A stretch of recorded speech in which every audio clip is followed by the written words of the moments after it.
Let's talk about the 5 biggest mistakes I see loan officers making when it comes to capturing mortgage leads. What's going on? I'm Nick Carpenter. Welcome back to the channel. Make sure that if you haven't already, hit that subscribe button, hit the bell so you can get notified when I'm dropping new content or when I'm putting out new videos that'll get into your feed.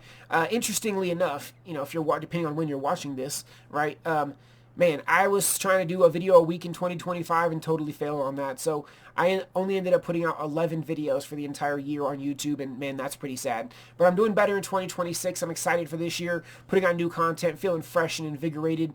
And so I'm excited to, be coming back here, sharing some things that hopefully are helpful for you, right? I mean, that's the whole point here. So again, this is about what mistakes do I see loan officers making if you're capturing mortgage leads. I'm going to focus on Facebook and Instagram ads because that's primarily the leads that we run. Obviously, there's a lot of other platforms out there, a lot of other options. That's just what we typically are doing, our ads on. So number one mistake I see people making is using regular mortgages as the ad. So talking about regular conventional mortgages, FHA, USDA. The one exception is VA because everybody in the military, knows what a VA mortgage is, and so I understand, sometimes that can make sense to talk about that. But in general, the thing to remember is nobody wants a mortgage. Everybody wants a house, right? So how can we either use houses as the ad or come up with a special mortgage program? It's harder since the elections in 2016, Facebook made a ton of changes in terms of targeting. But before, you used to be able to target specific employers. And that ad using, coming up with a special mortgage program for an employer used to just do so crazy well, man. I'll give you 2 examples, like to the American Airlines at DFW Airport.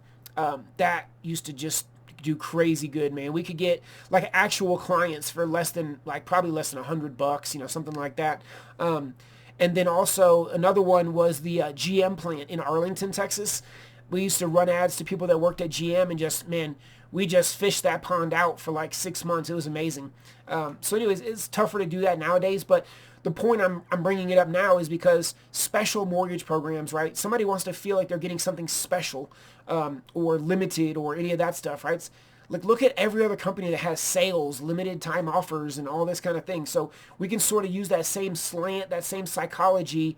And that's an issue I see people doing is, just talking about regular mortgages versus like having a special offer or coming up with something that people really want. All right, number 2 is expecting realtors to follow up the way you would want them to follow up. Now, I understand that when, especially if you're getting money from realtors like what we talked about before, you would think that they would want to follow up extra. I can tell you for sure if you buy the leads, nobody cares about them because it's your money. And if realtors spend their money, you would think that they would care. But what happens is, they call 3 people, they only get voicemail, they're only texting people, they're not even calling them, and right, that's never going to work. Or one person tells them to F off or whatever, and their little fragile ego breaks and they stop calling people. That's the kind of stuff that actually happens. Just amazing, right? That people would spend money and then not do anything with the leads they're generating. But the fact is, people want deals, not leads. So you're going to have to create some agreements with a realtor in terms of what your expectations are. But you cannot just have expectations that that's going to happen. You got to actually have a conversation and get them to agree.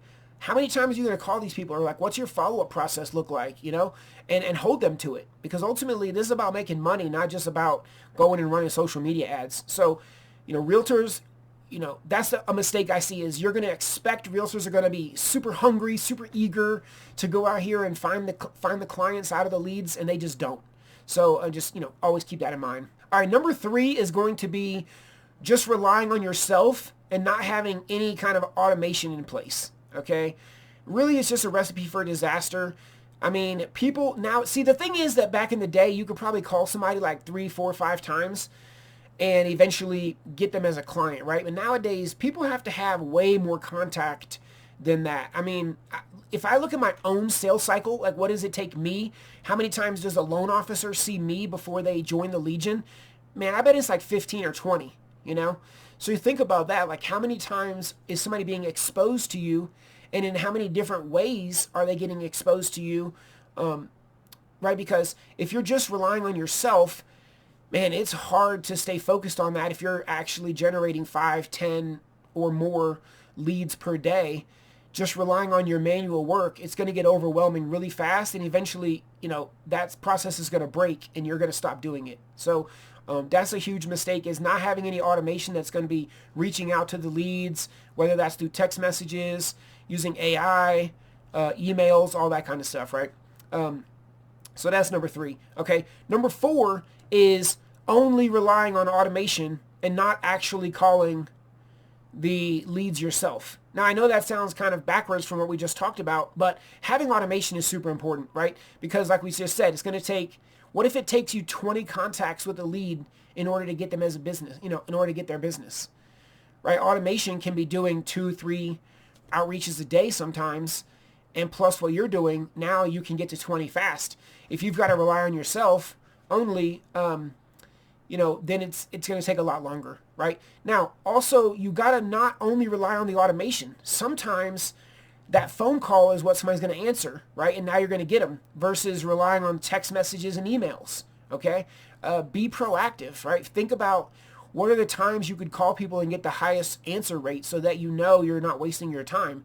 At least in my experience, that's going to be around lunchtime and right after work, or, the end of work day, like 4 to 6, 5 to 7, kind of in that range.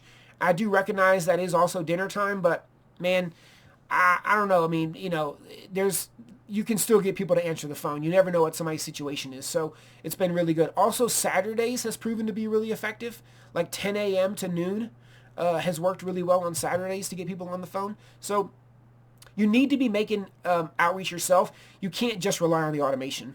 All right, number 5 is, again, relying on your manual work to add people into your CRM, to, do all that stuff manually, or to not even have a CRM, right? That's, which is obviously way worse.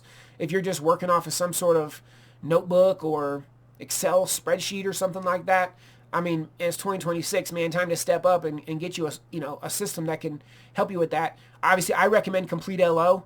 My brother Brian, he runs that software. It's a great tool. And we primarily use it for running Facebook ads with automation and stuff on the back end. But, I mean, it has a CRM and all the things that we're talking about now built into it. So that could be an option for you. So check out CompleteLO.com. But just rely on yourself to manually add people into your CRM. Or if you don't have a CRM, which means you don't have any automation and all the things that we've been talking about today, like, it's definitely time to step up and use that. Whether you're using the one your company provides, I think you should not use the one your company provides, and you should have your own standalone system so that the leads are always yours, regardless of if you leave or whatever happens in your business. It's yours, right? So anyways, those are 5 mistakes that I see people making. Again, inside Complete LO, inside the Legion of Loan Officers, we teach how to run Facebook ads. Again, check out Complete LO, check out legionofloanofficers.com. Appreciate you for being here. I hope you got some value out of this video today. I really appreciate comments. If you can drop me a little comment, either with what you got out of today's video or one idea for a future video, that would be awesome as well.